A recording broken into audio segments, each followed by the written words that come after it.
Lovely student, this is Mansi. Welcome back to the channel. So last video अगर आप देख के आओगे उसमें हमने क्वेश्चन नंबर 1 से 5 तक करे थे। अब हम आगे क्वेश्चंस कंटिन्यू करते हैं। सो क्वेश्चन नंबर 6 है, पहले मैं इसको थोड़ा सा ऊपर कर लेती हूँ।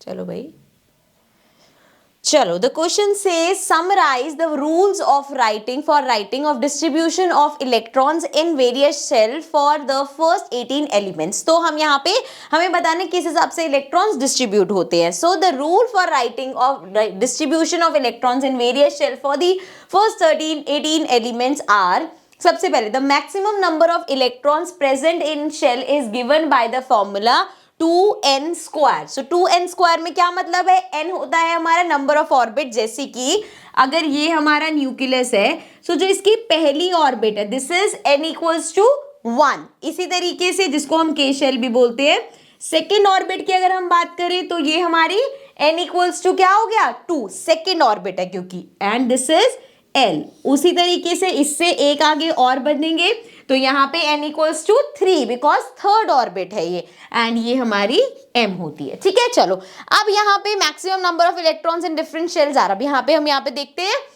सो अगर हम पहले की बात करें k शेल से स्टार्ट करते हैं, जो सबसे पहला शेल है, मतलब जो हमारे न्यूक्लियस के सबसे पास है। सो इसका क्या है नंबर 1, एंड फॉर्मूला क्या है 2n स्क्वायर, विच मीन्स 2 1 का square which will be equal to 2 electrons, which means K shell में आप मैक्सिमम 2 इलेक्ट्रॉन्स डाल सकते हो। ठीक है, के शेल में 2 इलेक्ट्रॉन्स आ सकते हैं।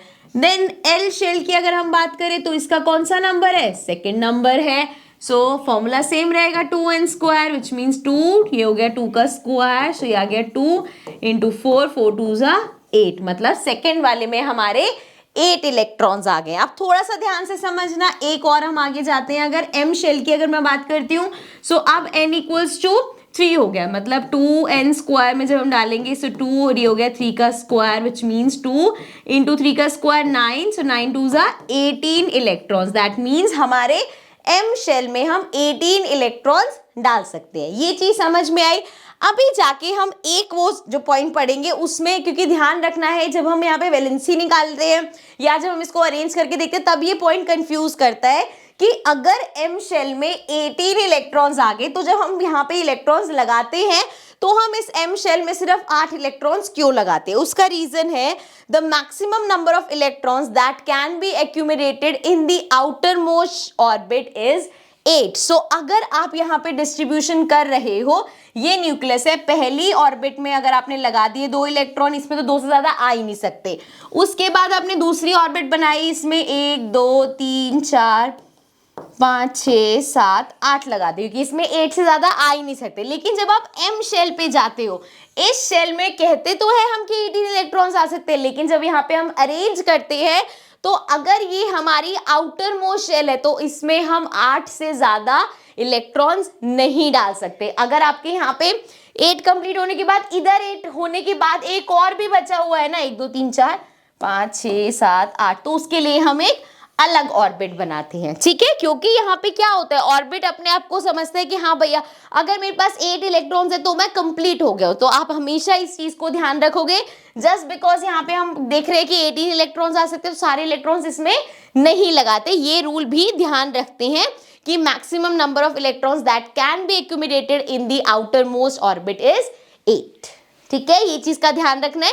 इसीलिए अगर एक भी बचा है तो हमें वो इधर डालना पड़ेगा, हम इसमें 9 नहीं कर सकते, क्योंकि फिर ये हमारी आउटर मोस्ट शेल है और आउटर मोस्ट शेल में वो बोल रहे हैं भैया 8 से ज्यादा आप नहीं रख सकते। ठीक है, थोड़ा सा कॉन्ट्रडिक्टिंग लगता है बट अगर समझोगे तो ये चीज समझ आ जाएगी। अब आगे देखो, third point, electrons are not accumulated in a given shell unless the inner shells are filled. Shells are filled stepwise. तो ये भी चीज ध्यान से देखने वाली है कि ऐसा नहीं है कि आपने यहाँ न्यूक्लियस लगाया, पहले वाले को छोड़ के सेकंड वाले में यहाँ पे लगाने शुरू कर दिए इलेक्ट्रॉन्स, नहीं हो सकता। सबसे पहले आपको के शेल में लगाना पड़ेगा, फिर एल शेल में, फिर एम एन जितने भी रिक्वायर्ड है आगे उस तरीके से। तो ये स्टेप वाइज चलता है। ठीक है, so I hope this is clear. आगे बढ़ते हैं।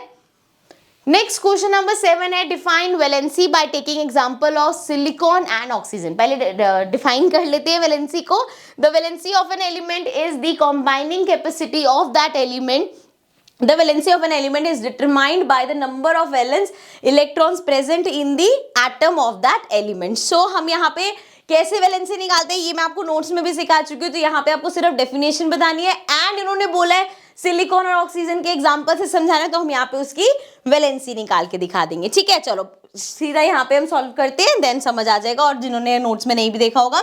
सो अगर हम सिलिकॉन की वैलेंसी निकालनी है तो सबसे पहले क्या चाहिए होना चाहिए, हमें पता होना चाहिए कि उसका एटॉमिक नंबर क्या है। तो सिलिकॉन का एटॉमिक नंबर हमारे पास होता है 14। So this is the atomic number. अच्छा, एटॉमिक नंबर का क्या मतलब है? एटॉमिक नंबर अगर 14 है तो मतलब नंबर ऑफ प्रोटॉन्स और नंबर ऑफ इलेक्ट्रॉन्स दोनों ही इसमें 14 होंगे, तो दैट मीन्स हमें 14 इलेक्ट्रॉन्स अरेंज करके दिखाने हैं। So let's take this as nucleus. सबसे पहले हमने बनाया के शेल।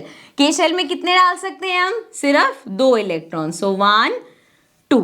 ठीक है, अभी और बचे हुए हैं ना, सो एक और शेल बनाना पड़ेगा। ये हमने बना दिया। के बाद अपना एल शेल, इसमें हम 8 इलेक्ट्रॉन्स डाल सकते हैं। सो 1 2 3 4 5 6 7 8 इलेक्ट्रॉन्स डाल दिए। तो 8 हमने इसमें डाल दिए, 2 हमने अंदर वाले शेल में डाल दिए, टोटल 10 इलेक्ट्रॉन्स आप अरेंज कर चुके हो। अभी भी आपको 4 और इलेक्ट्रॉन्स अरेंज करने हैं, तो एक और शेल बनाएंगे हम एंड अपने बचे हुए 4 इलेक्ट्रॉन्स हम इस शेल में डाल देंगे। सो 1 2 3 4। ठीक है, इसको आप इस तरीके से भी लिख सकते हो कि LM, पहले वाले में 2 लगाए, दूसरे में 8 और बचे हुए 4 M शेल में 2 8 4। इस तरह से इसका इलेक्ट्रिक कॉन्फ़िगरेशन हो गया। अब बात करते हैं वैलेंसी की। तो अगर इसके पास 4 इलेक्ट्रॉन्स, इसके पास तो सिंपल है, या तो वो चाहेगा उसको 4 इलेक्ट्रॉन्स कहीं से मिल जाए तो वो पूरा 8 कंप्लीट कर लेगा, या वो चाहेगा जो ऑलरेडी 4 इलेक्ट्रॉन्स है वो भी चले जाए, तब भी उसका जो आउटर मोस्ट शेल बचेगी उसमें कंप्लीट होगा। ठीक है ना, सो दैट मीन्स वैलेंसी जो इसकी हो जाएगी that will be 4। Clear? So then valency of oxygen. Oxygen की वैलेंसी के लिए अगेन हमें एटॉमिक नंबर पता होना चाहिए। So the atomic number is 8। So atomic number लिख लेते हैं यहाँ पे।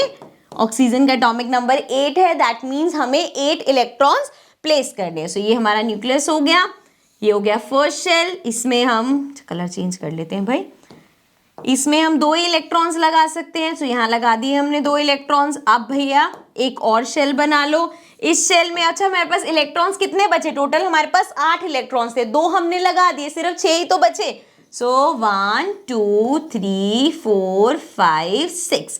अब यहाँ पे आउटर मोस्ट शेल में हमारे पास 6 इलेक्ट्रॉन्स है, तो वो क्या ट्राई करेगा कि 2 इलेक्ट्रॉन्स उसको कहीं से मिल जाए तो वो अपने 8 कंप्लीट कर लेगा। अब 6 लूज करने से अच्छा है 2 गेन ही कर ले, ज्यादा अच्छा है। सो दैट मीन्स इसकी वैलेंसी हो जाएगी 2। अगर आपको इन इसमें समझने में प्रॉब्लम हो रही है सो नोट्स का वैलेंसी वाला टॉपिक समझो, क्लियर हो जाएगा, बहुत इजी है ये। ठीक है, सो ये हो गया हमारा क्वेश्चन नंबर 7। 8th क्वेश्चन पे चल लेते हैं। So question number 8 says explain with example. सबसे पहले यहाँ पे हमारे पास कुछ यहाँ पे वर्ड्स दे रखे हैं, कुछ क्या कहते हैं हम, यहाँ पे जो भी हमें दे रखा है उसको हमें डिफाइन करना है और एक्सप्लेन करना है। सबसे पहले है एटॉमिक नंबर। तो एटॉमिक नंबर क्या होता है? हर एटम का एटॉमिक नंबर अलग होता है एंड हम ये पढ़ के आए हैं जितने नंबर ऑफ इलेक्ट्रॉन्स प्रोटॉन्स होते हैं वही उसका एटॉमिक नंबर होता है। सो atomic number, the atomic number of an element is equal to the number of protons in the nucleus of its atom। उसके अंदर जितने प्रोटॉन्स है वो उसका एटॉमिक नंबर हो गया। Example, oxygen has 8 protons, hence atomic number is 8। So oxygen के यहाँ 6 लिखा होता, 8 प्रोटॉन्स होते हैं और उसका जो हमारा एटॉमिक नंबर है वो भी 8 होता है। आगे मास नंबर की अगर हम बात करें, so the mass number of an atom is equal to the sum of number of protons and neutrons in the nucleus. अब न्यूक्लियस के अंदर हमें पता है हमारे पास इसमें प्रोटॉन्स भी हैं एंड न्यूट्रॉन्स भी हैं जो जिसका कोई चार्ज नहीं होता। सो मास कैसे निकालते हैं उस, हमने यहाँ पे रदरफोर्ड ने बताया था ना कि एक एटम का जो मास होता है वो सारा उसके न्यूक्लियस में होता है। तो न्यूक्लियस में क्या क्या है? प्रोटॉन्स है और न्यूट्रॉन्स है। So number of protons plus number of neutrons कर दो तो वो हमारा आ जाएगा मास नंबर। ठीक है, यहाँ पे गड़बड़ नहीं करनी। कुछ लोग इसको समझते हैं number of protons plus number of electrons, ऐसा नहीं होता, प्लस नंबर ऑफ न्यूट्रॉन्स है। चलो ये हो गया हमारा मास नंबर। आगे बढ़ते हैं। नेक्स्ट है हमारे पास आइसोटोप। सो आइसोटोप्स क्या होता है? Isotopes are atoms of the same element, एक ही एलिमेंट के which have different mass number but same atomic number. अब उनका एटॉमिक नंबर तो सेम है लेकिन मास नंबर अलग है। फॉर एग्जांपल हाइड्रोजन का एग्जांपल ले सकते हैं। अच्छा, ये रिप्रेजेंट कैसे किया? जैसे अगर ये H21 लिखा है, दैट मीन्स ये हमारा मास नंबर होता है और यहाँ पे हमारा एटॉमिक नंबर लिखा होता है। ठीक है, अब अगर हम इसके एग्जांपल में देखें तो एक है H11, एक है H21, H31।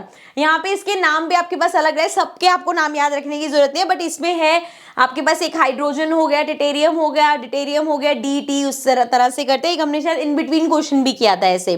सो इस केस में आप देखोगे तीनों का एटॉमिक नंबर सेम है, लेकिन इसका मास 1 है, इसका मास 2 है, इसका मास 3 है। रीजन बीइंग कि उसके नंबर ऑफ जो न्यूट्रॉन्स है वो अलग होंगे, इसी वजह से उसका जो हमारा मास निकला है वो अलग आया है। ठीक है, इसी तरह से अगर हम आइसोबार्स, जो हमारा नेक्स्ट है, आइसोबार्स की बात करें, so are atoms having the same mass number but different atomic number. अच्छा, अगर एटॉमिक नंबर अलग है तो मतलब वो दो अलग एलिमेंट्स हो गए, हमें पता है ना। अगर एटॉमिक नंबर जैसे यहाँ पे अगर हम देखें कैल्शियम और आर्गन की बात करें, सो जी यहाँ पे इसका एटॉमिक नंबर 20 है, इसका एटॉमिक नंबर 18 है, तो ये दो अलग अलग एलिमेंट्स है। इधर यहाँ पे हम एक ही एलिमेंट की बात कर रहे थे। सो इसका भी मास नंबर 40 है, इसका भी मास नंबर 40 है। सो यहाँ पे ऑफ कोर्स नंबर ऑफ, यार ये तो कैलकुलेशन के ऊपर है ना, न्यूट्रॉन और प्रोटॉन, सॉरी न्यूट्रॉन और प्रोटॉन का कॉम्बिनेशन ऐसे बना कि इधर भी प्लस होके 40 आया, इधर भी प्लस होके 40 आया, दैट कैन बी पॉसिबल। तो इनको हम बोलते हैं आइसोबार। साथ में ही हमसे पूछा था यूजेस ऑफ आइसोबार, ज्यादातर आपको यही दिखेगा हर जगह कि आइसोटोप ऑफ आयोडीन, आयोडीन का जो आइसोटोप होता है वो वाटर के ट्रीटमेंट के लिए हेल्पफुल होता है, एंड यूरेनियम का आइसोटोप जो होता है वो फ्यूल की तरह यूज किया जाता है इन न्यूक्लियर रिएक्टर्स। ठीक है, आई होप दिस इज क्लियर। आगे बढ़ते हैं। नेक्स्ट हमारा क्वेश्चन है question number 9। The question says Na+। अच्छा, Na+ क्या होता है? सोडियम का एटम है, सोडियम आयन जो होता है। ठीक है ना। So has completely filled K&L shell, explain.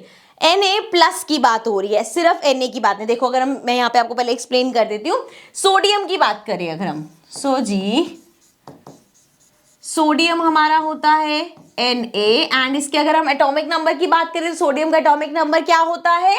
11। और अगर हम इसकी वैलेंसी की बात करें या इसके डिस्ट्रीब्यूशन ऑफ इलेक्ट्रॉन्स की बात करें, सो K शेल में कितने आएंगे? 2 ही आ सकते हैं।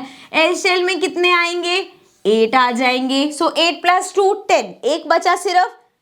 M शेल में 1 इलेक्ट्रॉन आएगा, ये होगा हमारा सोडियम का। अब ये बोल रहे हैं Na+ has completely filled K&L shell. अब वो बोल रहे हैं जब हम Na+ की बात कर रहे हैं तो उसका K और L शेल कंप्लीटली फिल है, एक्सप्लेन करो। अब यहाँ पे ये तो चलो यहाँ पे पढ़ लेते हैं, मैं को पहले पढ़ा देती हूँ। Sodium atom Na has atomic number 11, number of electrons protons इतने होते हैं, एंड उसके बाद यहाँ पे सारा स्पेस था वैसे।